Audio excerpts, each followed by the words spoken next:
I'm Indy Nidell. Welcome to the Great War. When we left off, the Germans were successful in East Africa, but would in future resort to guerrilla warfare. The British were successful in the Middle East, but were bombed by Zeppelin at home. The French had some minor successes on the Western Front, and the Turks were defeated again by the Russians, who had also made an advance in northwest Poland. Geography cannot help but play a large part in war. You use different troops and maneuvers on a large flat plain than you do in a dense forest. I'd like to start off today by looking at some European geography for a minute, specifically the Carpathian Mountains.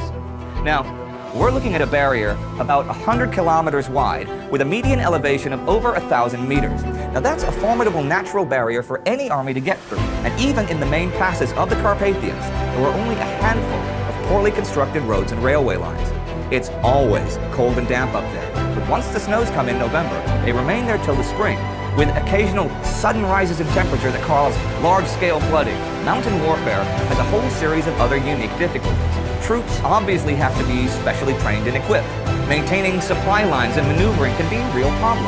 Artillery often has to be left behind since it's so heavy and the ground uneven. Stuff like that. Stuff that should deter large-scale military operations. In winter. Well, that setting was where this week, on January 23rd, 1915, the Austro-Hungarian army launched an offensive against the Russians.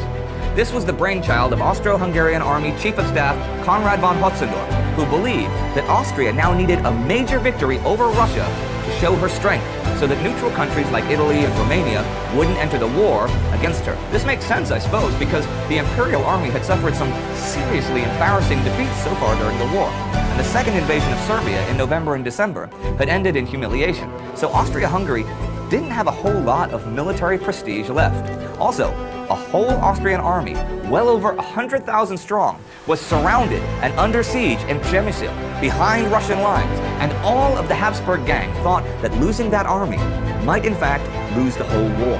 So the offensive had breaking the siege as a main objective. The basic plans called for the Third Army to attack along a front of over 150 kilometers in the northern Carpathians, while simultaneously the newly created Southern Army, which included 3 German divisions, would attack the Russians' extreme left flank. The element of surprise was supposed to be a big factor in a quick success.